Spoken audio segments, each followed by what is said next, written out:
Hi, my name is Caroline Stickney. I'm in Distinguished Scholars Language Arts, and this is my senior capstone project, The Salt Remains My Own. I took inspiration from multiple sources to help me actualize this project. One of the main sources was the previous poetry collection that I created for an 8th grade project. I handbound that one, and I remember I had a lot of fun putting together different elements to create a full collection. I knew I wanted to, one, have something that I could physically print out as sort of evidence of this whole process, but I also wanted to see how much my writing has grown since then. This collection loosely follows a couple themes that are inspired by my AP art portfolio.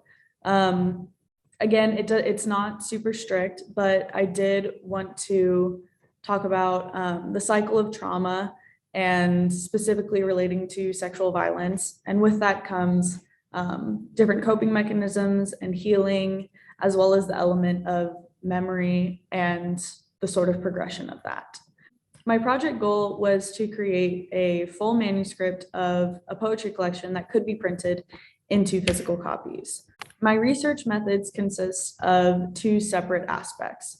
So first, I wanted to read poetry collections. I wanted to see how different authors tackle unifying a collection, as well as different themes, forms, and styles that are included. I also read a poetry instruction book.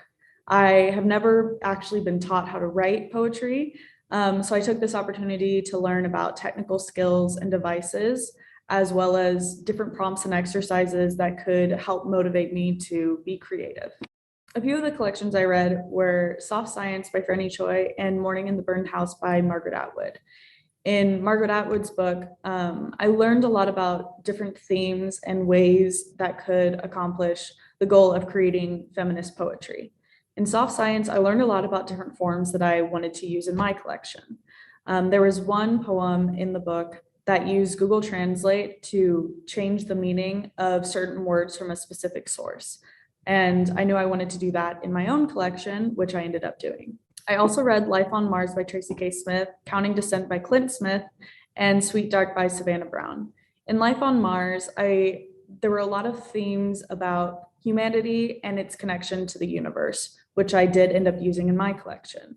In Counting Descent, I learned more about traditional forms, specifically sonnets, and how that can contrast with contemporary issues and create a whole different meaning. Sweet Dark used a lot of elements that I ended up using myself. There's a lot about the universe and disasters and the apocalypse, but what I found most interesting was the forms, where she took, again, words from a specific source that were then used to compose a poem, which I did a few times in my collection. I also read The Poet's Companion, which was a poetry instruction guide. I learned a lot about different specific devices and technical skills that I could use, but what I found most rewarding were the prompts and exercises that were included in this book. Instead of just having straightforward prompts, this book had prompts that were related to a specific poem that asked the reader to sort of copy the form and the style, which helped push me to be more creative and also have a guideline of what a poem could look like. This is an example of how most of my writing went. For most of them, I wasn't able to just create a poem from start to finish, and I had to work at it. I would start out with an idea. In this case, I wanted to explore the imagery that I used in my AP art portfolio, which was a double-headed snake. I would start out with a few lines that I knew I wanted to include. And I would most of the time it would start with the beginning, and then I would think of something that I wanted to end it with.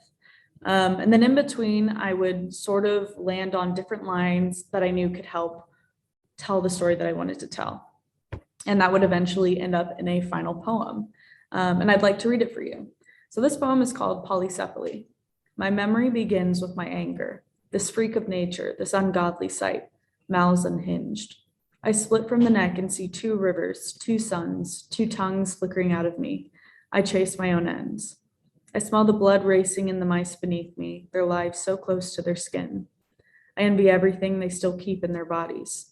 I open my jaws. No God interrupts me. Nothing bows to anything else but teeth, and I've grown into mine. I consume my own tail. I never begin. I never end. Am I being eaten or am I eating? Does it matter? I also used specific research while I was writing, besides the research that I had done on poetry collections and technical devices. In my poem, Greetings from the Golden Record, I took the words and phrases from a specific source, in this case, NASA's Golden Phonograph records. And in order to compose that, I had to have a list of what exact words were used. So I had to do a little digging on various websites to find that. And there were also a few poems in my collection where I used a specific animal, and I needed to have scientific information on their processes of life. So I ended up searching for that and using multiple different sources to help me find out what I was trying to say. One of the main elements of my design process was creating a cover. The title I landed on, I realized pretty early on because it was a line that I really connected with from a poem that I originally wrote. I took a lot of inspiration from the shells that I saw at the British Museum. I felt like they were a good representation of the sea, which I was trying to connect with in the line, "The Salt Remains My Own." So I isolated those images on my phone, and then I sent it to a design software called Procreate. And there I played around with formatting and color until I landed on something that I loved. The second and most important part of my design process was finding a software that could create those physical copies of my book that I wanted. And I landed on Bookright for multiple reasons. It was pretty easy to use. This is my first time using any sort of design software. And it gave me really good guidelines on margins and what might be cut out. And that's represented by the purple outline. And something like this yellow box showed me that maybe there was too much text or something like that. And I had good success with that. There are three main parts that I reflected on, and one of those were the struggles that I had. One of those is the pacing of my original research. I feel like I was already familiar enough with poetry. I didn't need to spend so much time reading collections because I already knew a lot about what unifies a collection and different themes that I wanted to have in my own. The other part of that, which is the same for any creative endeavor, is motivation.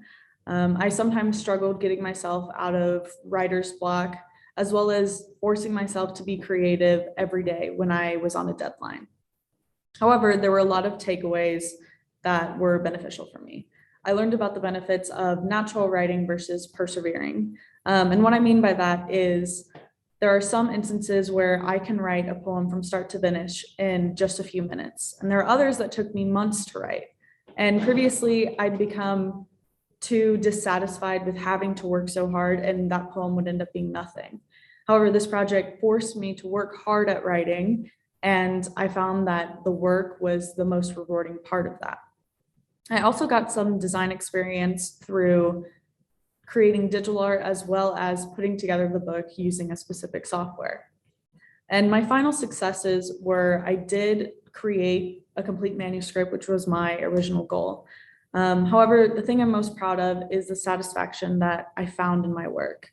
I'm really happy with how it turned out, and I'm really grateful that I could spend my final year of high school doing the thing that I love most.